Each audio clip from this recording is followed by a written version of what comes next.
This is Justin Case of America Newscape, joining our friend and lifestyle luminary Joyce Rockwood. Joyce joins us to share the repercussions of drinking alcohol. Greetings, Joyce. Welcome back to America Newscape. Oh, it's great to be here and shed some light on this important topic. Happy to be here. Well. You know, I know it's something I need to know, but I'm not anxious to necessarily hear all this. But let's do this anyway. Joyce, beer, wine, sangria, vodka, margaritas, tequila, they might all sound good to some people, but are they really good for us? And if not, what are those repercussions? Big word, Big word. repercussions. I know. It's got lots of syllables and I was able to say it, so we should say I it. know that y'all listening want to defer to the 5 o'clock news that tells you to drink wine and a glass a day and how good it is and all those things. The truth is, I mean, if you hired a health coach and they told you that you needed to drink alcohol on a specific basis, what would you think? What would you think of that particular health coach? I always deflect to that concept, to that idea, that situation. I would think they would have me over for wine. You'd be, oh, great. I'm glad I hired them. Okay. I mean, I do allow my clients the idea, okay, not allow, but I do invite my clients into the idea that eating dark chocolate is an option. I wouldn't say to, probably have it for breakfast, lunch, and dinner, but, bringing it in at some point versus having milk chocolate. Again, it's about elevating the choices we make and improving the quality of the foods we eat over time. So same thing with my clients. I don't really tell my clients to never drink alcohol at all. But if they're really looking to improve longevity and elevate cellular function, then we probably want to look at the frequency. And the reason for that is because the work that I do is rooted in cellular health and rooted in longevity and helping people to rebuild and nourish their bodies properly through detoxification. And it's challenging to really wholeheartedly detoxify the body if on some frequent or regular basis we're bringing toxic load into the environment and polluting the bloodstream. So what does alcohol do? Sometimes it's a little easier to get excited about making some changes in your life when you know what this stuff is doing. I just spoke to a friend yesterday who I've known, goodness, since 1993. So what is that? 21 and 7, so 20, almost 30 years. I did the math quickly there. You see, 28 years. That's because I have good brain function. 28 I don't drink years. alcohol. I drink alcohol and it was 28 years, but go ahead. All right. Well, maybe math is your strong point. So, what happens when we drink alcohol? Alcohol undermines and damages our cells. It undermines the nervous system. It's actually corrosive in the body, and it causes poor cognitive function and poor cognitive response. In the short term, for heaven's sakes, we know that because that's why we shouldn't be drinking and driving. But long-term use can actually create very prolonged and more serious damage. Parkinson's and things of that nature are related to the nervous system. And when it's not functioning properly and we have, shaking going on, it's like the cells are not producing at the rate. So things are not firing off properly. And that's where you start to see a lot of the diseases come into play. So diminished brain function, changing the way our brain looks. Alcohol actually changes the way the brain looks. It starts to, as I say, corrode the brain. So it starts to morph. It's corrosive to the cells and it changes our mood and our behavior. We know that already. We know that when you drink alcohol, for some people, it's the only way they can start to feel better or happy. But, the reason why we want to look at the gut is 95% of the serotonin, which triggers the happy factor in the brain, is produced in the gut. So if we're doing things like drinking alcohol on a regular basis, that definitely breaks down the ability for the microbiome to produce and for the serotonin to reproduce. That's why a lot of people suffer from depression if they drink alcohol on a regular basis. And we really want to do whatever we can to optimize our mood and optimize our behavior. Drinking alcohol is undermining that, right? So we want to do whatever we can to rehabilitate from a natural perspective with wholesome foods, plant-based foods. All right. What else can drinking alcohol do to the body? Well, let's talk about the heart. We just talked about the brain for a moment. So let's talk about the heart. Drinking alcohol is related to arrhythmias. It's also related to strokes and heart attacks. Now, obviously, if you drink a glass of wine, a few times a week, that's not what we're talking about. We're talking about, prolonged, repetitious overuse or overconsumption of alcohol on a regular basis, and abusive use of alcohol, consuming it to the point where it's something you're relying on to function. And in the absence of it, you can't function. That tells you something. That tells you what's going on in the body. Let's talk about the liver next. So the liver, what happens? Well, the liver is like a big giant filter in your body, your liver. And when we drink alcohol, instead of the liver just having to filter out the poisons of what's going on in the air that we're breathing in, some of the poisons that we might be absorbing from toxic load from products that we're using, skincare and beauty, until we learn how to reduce that. What about the toxic load from the food we're eating, from the beverages we're drinking outside of alcohol? We look at sodas and, those energy drinks and processed food and cakes and cookies and things like that, and highly acidic foods in the realm of, animal proteins, dense animal proteins. We start to create excess work for the liver, and it gets very compromised because it's constantly having to filter out all of these excess poisons. And it doesn't always get a nice little recess or a break if that stuff is constantly coming into play. So prolonged use could relate to and translate into cirrhosis. It could be related to fatty liver, things like that. Those are the types of diseases we see. Can I interject a bit? Please. Well, I need to breathe. Yeah, okay. It's, there's a reality to this. 70% alcohol will kill the AIDS virus, bacteria, fungus, all kinds of things in the body. And that doesn't mean in just the direct drinking of 140 proof alcohol. I don't want you to think you're submitting a poison to your system just because Right. Bacardi 151 is over 75% alcohol. But it's not. It can be even simpler than that. Even the alcohol in a beer, if concentrated in an area of the body high enough, has the ability to kill all kinds of things, including the healthy biome that you're talking about. Right. And for us that at one point in our life drank too much, we knew it wasn't good for us. It's like the cigarettes. They're not good for us. Nobody in their right mind believes smoking a cigarette is good for us. And alcohol, in my mind, runs a close second to that. So now we're injecting poisons. And I'll say poison because it will kill stuff that you can't even imagine. The concentrations of hydrogen peroxide will not kill. So that's the importance of this. And I think people need to assess, what are you going to give up? And Joyce is here to talk about it. So, I don't want to take this topic seriously, but it is deadly serious. So Joyce, now that I'm the bad guy, back to you. Well, is it about giving up or is it about gaining? Because, a lot of times people look to alcohol or look at alcohol as something that brings them a lot of joy. And I get that. For a lot of people, it's a recess, it's a break from stress, and it's a way to unwind. I totally understand that. I stopped drinking alcohol when I was 24. I started reading books from Dr. Norman Walker, and I just said, well, wait a minute. If my goal here is to create longevity in my life and remove all of the obstacles that could potentially get in the way of my longevity, as well as remove the obstacles that are potential precursors to disease, then I'm going to do whatever I can to remove those things now. Now, that was a choice I made. And that was not a choice that I had to make because I had some kind of repercussion because I drank excessive alcohol. I never really liked alcohol. I drank alcohol occasionally in high school. Okay, I'll just say it. Boy. Those those parties at home when you're being supervised. Very, very infrequently. And then in college, I drank alcohol. I was an art student. I never felt good the next day after drinking alcohol. I hated the way I felt the day after. I had no motivation to do any of my art projects. I felt heavy and headachy, and I wasn't drinking excessively. I had like maybe 3 or 4 beers, and I hated it so much. Justin, I hated it so much. This was me drinking a beer, holding my nose and guzzling it. I was like, oh, it'd be fun to get on one of these buzzes,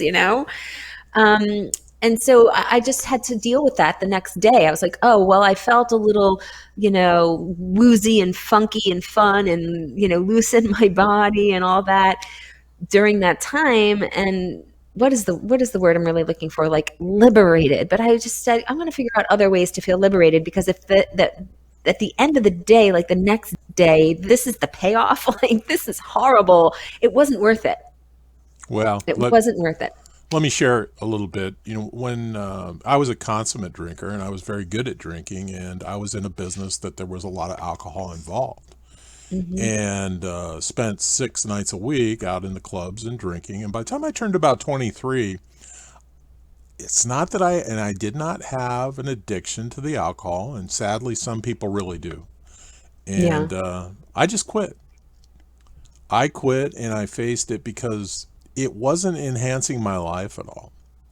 Joyce, and one thing you and I have in common is we are intrinsically Just one. well, yeah, it may be just one, but we're intrinsically happy people. Yeah. We don't need mood enhancers for us to be happy. Yeah. And, here's the thing, like there are things we can do to enhance and really elevate and procure. But alcohol was definitely something that, like I just started to feel that it wasn't worth the payoff. The payoff was actually, it was undermining my health that by the next day. So it wasn't of value to me. Right.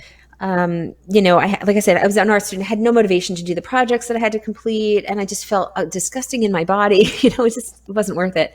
So, the truth is that alcohol is anti-longevity. It is always going to be taking years off of your life. I don't care what news report you're reading about wine, doing whatever. Like, there is just no way in the world that drinking wine on any kind of regular basis is truly, in the long run, enhancing and improving our cell function. There's just no way. I don't care. So you can send me all the science reports you want. I'm not part of that party. Joyce is not part of the wine industry, and why we should drink it.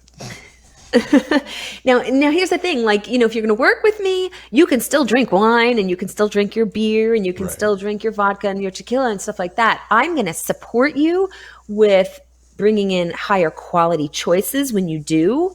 And guess what? Most of my clients, they start to want it less just because they start feeling better and cleaner and more elevated on the cleaner diet. And they have more joy in their lives because they're feeling better, and they don't need to rely on the alcohol to have that escape. So, for a lot of people right now, it's like, oh, this is how I unwind. It's how I de-stress. They like the ritual of, like, coffee for a lot of people is a ritual. I'm like, well, can't we create a ritual with a cup of tea? No. I mean, we can create No, we can't. We cannot do that, Joyce. So it's okay. It's okay. We'll find where you're at, and I'll meet you where you're at, and I'll guide you to the next place you want to go. It's all part of the process. It's all part of this journey that we're on. But nobody comes to me and says, "Oh, I want to figure out a way to drink more alcohol." Yeah. It's just like, should really? I chase my tequila with soda or beer? How about a shot of wheatgrass juice before you drink the alcohol? Yeah. All right, so let's talk about liver function. So after food's broken down in the digestive system, the nutrients travel by the blood through the liver, stored and quick use or made into chemicals that the body needs. Bile part of this process. Lovely. Bile is made by the liver and it's stored in the gallbladder, and it helps to digest particularly our fatty food. And the liver also removes the old cells, the drugs, and the excess hormones, and the other pollutants from the bloodstream. Among the proteins the liver produces, it manufactures several responsible that are for blood clotting. So this is important too, right? If we're drinking excessive amounts of alcohol, our blood is not capable of clotting properly. We can get a cut. We can have excessive bleeding. If we had a more serious accident, it's like, it's dangerous because the blood is not coagulating properly and supporting the process. Here's some notes on bile. Bile.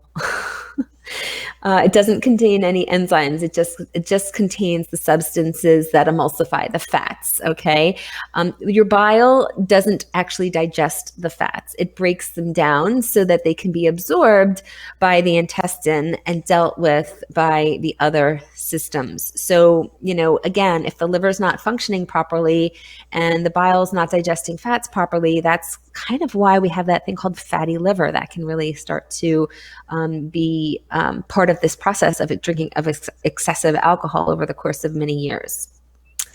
Here's some other functions of your liver, in case you were curious. It stores vitamins and it also stores iron. It also stores glucose. And it also is responsible, most of you know this, for converting sugar when the bodily glucose levels do drop. It also breaks down hemoglobin and supports the processing of insulin. Hemoglobin, fun word, would be a nice, good fun name for your firstborn, hemoglobin.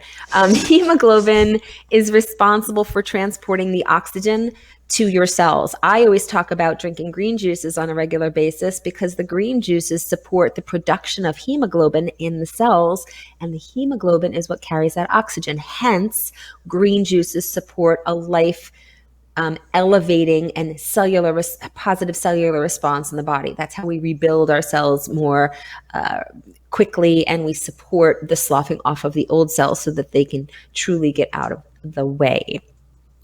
Last two bullets on the liver and what it really does. It converts ammonia to urea, which expels excess nitrogen through our urine. Excess nitrogen in the body can start to cause uric acid buildup and gas pressure in the system and painful joints, inflexibility.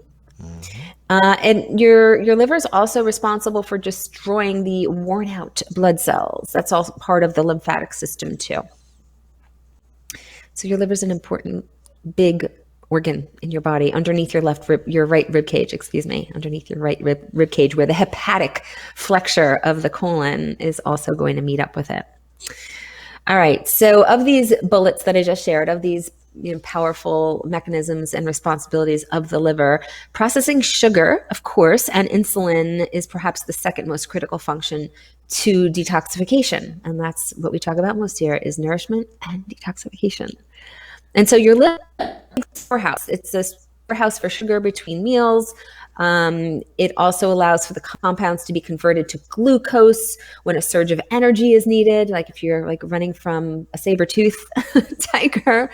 It's achieved through this is so hard to say, but really easy, genolysis.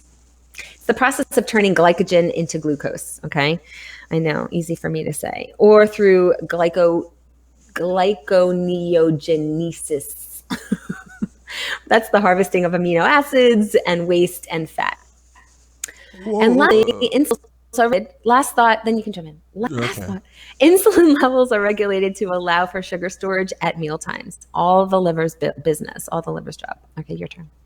Well, no, I was the one not butchering words earlier, and now you tend to be butchering words. So roles have changed. No, this is all good information, and everybody can see how this stuff is tied together. You talk about lactic acid; it can be so debilitating to people when those levels get accelerated, and it can become deadly if it cares to leach all of the potassium out of your system, because that's one thing that lactic acid loves to feed on. And your world-class athletes, all these people at the Olympics right now, what they sit around at the lunch table talking about is lactic acid and how they can get it out of their bodies. So it's fascinating how you bring it all around for us, Joyce. Do you have any final thoughts other than your special offer for us today? I do have a few thoughts. I just want to give a couple statistics for those in the crowd who like the math, the facts. Just give me the facts, Joyce. Drinking alcohol increases the risk of cancers in the mouth, the esophagus, the pharynx, the liver, the larynx, and the breast. And when it's introduced to the liver, it produces acetaldehyde,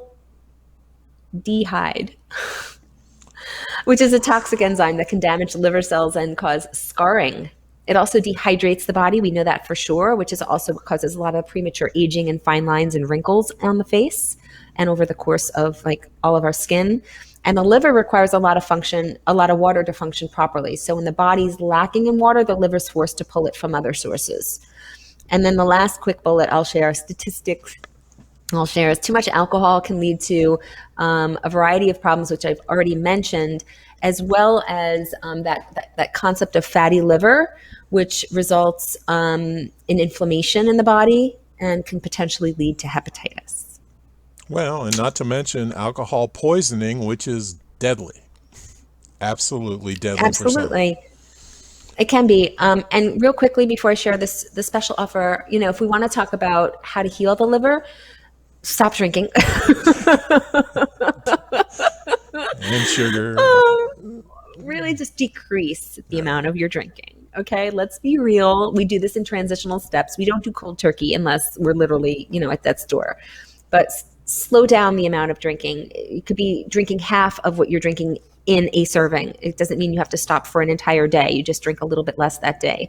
Drinking fresh pressed vegetable juices, incorporating more greens into your diet. These will also help you lose excess weight, reducing the amount of processed foods that you're consuming, going more for whole plant-based, of course, getting out and exercising. If you don't have a trampoline yet, you should reach out to me.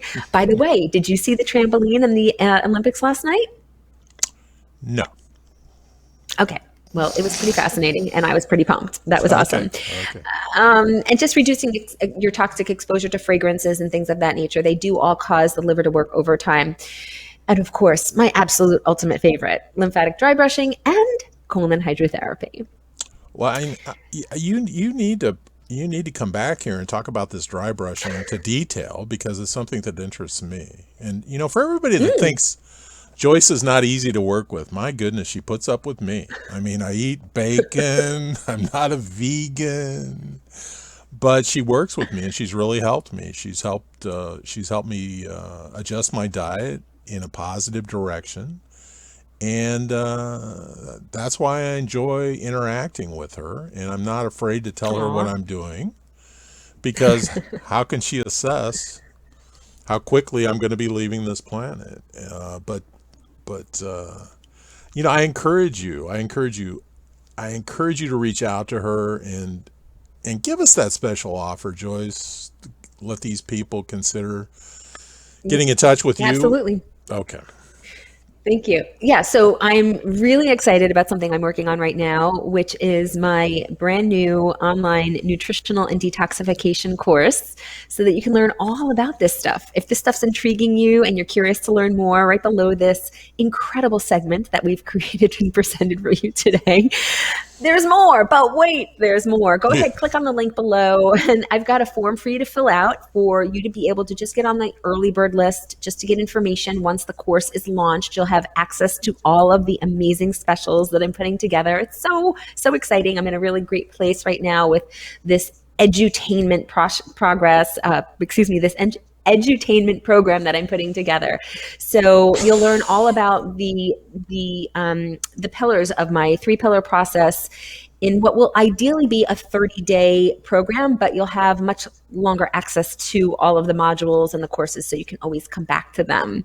So go ahead, click on the link below. It's a Google form. It's really simple, really quick, should take you about 2 minutes to fill out. And once the course is in the pre-launch stage, you will be part of the group that learns about all of the specials that I'm going to be presenting, so you can take advantage of them if you so desire. Thanks so much. Thank you, Joyce, and thanks for that tribute to Ron Popeil. Wait, there's more.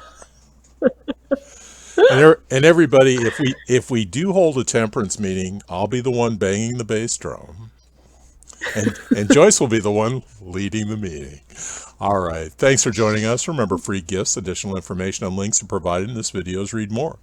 Please be sure to subscribe to this channel to stay connected, and please connect with Joyce in the links below, so you can learn a few healthy suggestions on how not to go bananas.